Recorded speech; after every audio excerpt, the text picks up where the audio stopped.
Dictation शुरू होगा 5 second बाद। महोदय, शिक्षा को सरकार की प्राथमिकताओं में सर्वोच्च प्राथमिकता दी गई है। बुनियादी स्तर पर शिक्षा के परिणामों में सुधार हेतु बढ़ेगा भारत योजना शुरू की गई है। स्कूल रहित बस्तियों की पहचान के लिए GIS प्लेटफॉर्म पर पूरे देश को लाने की पहल की गई है। शिक्षकों की क्षमता को बढ़ाने एवं उनके सशक्तिकरण हेतु पंडित मदन मोहन मालवीय शिक्षण एवं शिक्षक प्रशिक्षण राष्ट्रीय मिशन की शुरुआत की गई है।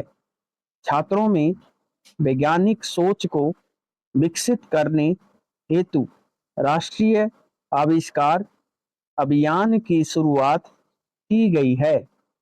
सुदूरवर्ती क्षेत्रों में शिक्षा की पहुंच सुनिश्चित करने के लिए उत्तर पूर्व क्षेत्र के विद्यार्थियों पर विशेष ध्यान देते हुए ईशान विकास तथा ईशान उदय नामक योजनाएं शुरू की गई है। राष्ट्रीय खेल विकास निधि और लक्ष्य ओलंपिक पोडियम के माध्यम से 8 से 12 वर्ष की उम्र के बच्चों में खेल प्रतिभा को प्रोत्साहित करने के लिए मेरी सरकार ने राष्ट्रीय खेल प्रतिभा खोज योजना तैयार की है। भारत पूरे विश्व में सर्वाधिक युवा जनसंख्या वाला देश है। इसकी जनसंख्या का एक बड़ा हिस्सा पहले से ही कार्यशील आयु समूह में आता है। आबादी के इस लाभांश का फायदा उठाने तथा कुशल कार्यबल में मांग व आपूर्ति के मध्य अंतर को पाटने हेतु मेरी सरकार ने हुनर है तो कल्याण है के ध्येय के साथ एक नया मंत्रालय कौशल विकास एवं उद्यमिता मंत्रालय गठित किया है। अंतर्राष्ट्रीय मानकों के अनुरूप कौशल विकास को समेकित करने के लिए राष्ट्रीय कौशल एवं उद्यमिता विकास नीति पर विचार किया जा रहा है। ग्रामीण क्षेत्रों में सुविधा वंचित परिवारों के युवाओं पर विशेष ध्यान दिया जाएगा।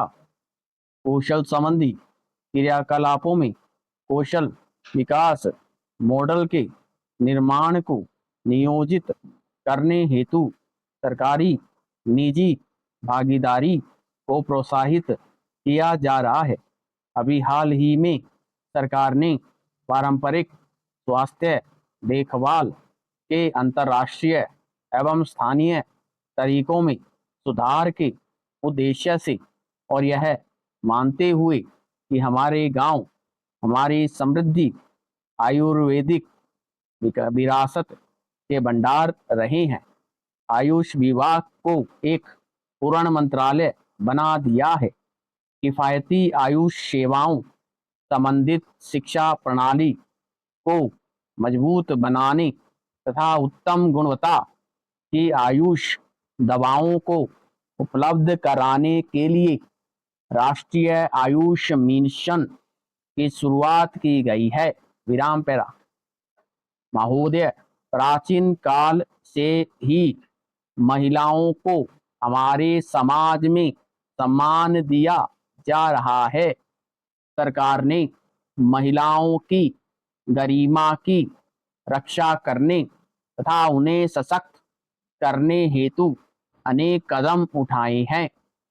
हिंसा से पीड़ित महिलाओं को पूर्ण सहायता देने के लिए समन्वित सेवाओं का प्रावधान करने के लिए प्रत्येक राज्य में एक सेंटर की स्थापना की जा रही है, जिसमें मेडिकल सहायता, पुलिस सहायता, अस्थायी आश्रय और विधिक एवं मनोसामाजिक परामर्श शामिल है। दिल्ली में महिलाओं की सुरक्षा सुनिश्चित करने के लिए हिम्मत नामक मोबाइल ऐप शुरू किया गया है। सन 1961 से ही शिशु लिंगानुपात में निरंतर कमी होना अत्यंत चिंता का विषय है।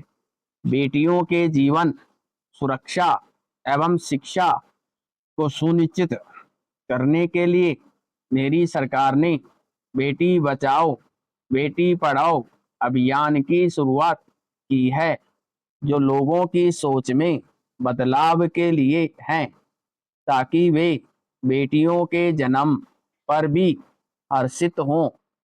बेटियों की शिक्षा को प्रभावी बनाने हेतु सुकन्या समृद्धि खाता नामक एक लघु बचत योजना अधिसूचित की गई है।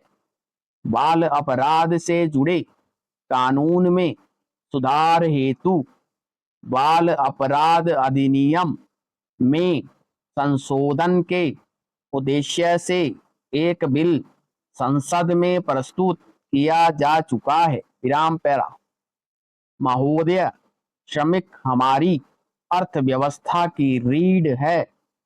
सरकार ने इस कल्याण हेतु अनेक कदम उठाए हैं। वे निर्माण क्षेत्र में सूक्ष्म, लघु एवं मध्यम उद्यमियों में प्रशिक्षुओं को प्रोत्साहित करने हेतु प्रशिक्षु प्रोत्साहन योजना की शुरुआत की गई है।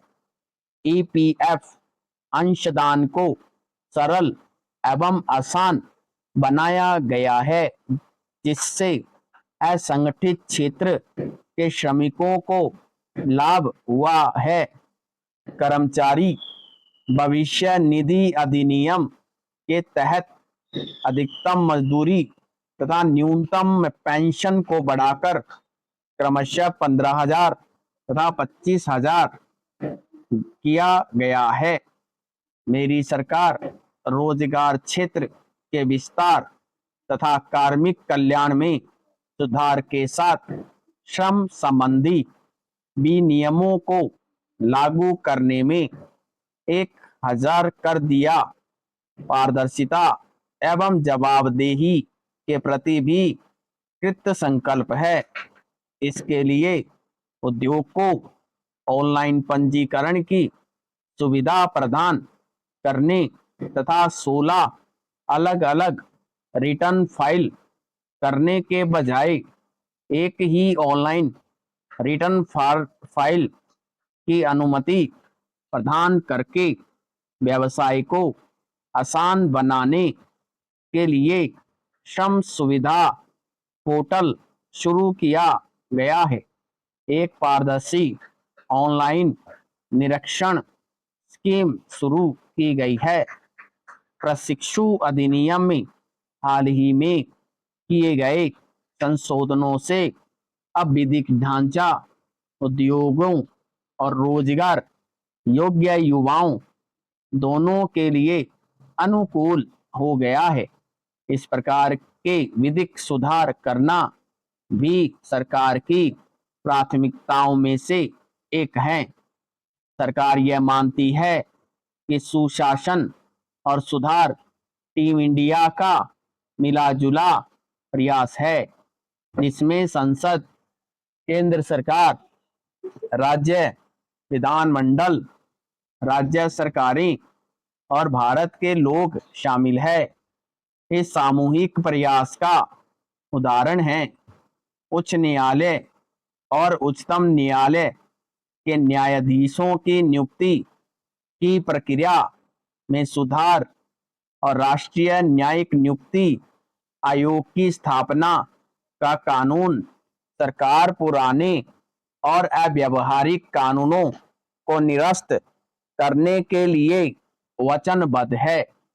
इस प्रयोजनार्थ गठित समिति ने विभिन्न श्रेणियों के तहत 1700 केंद्रीय अधिनियमों को निरस्त करने की पहचान की है। समाप्त।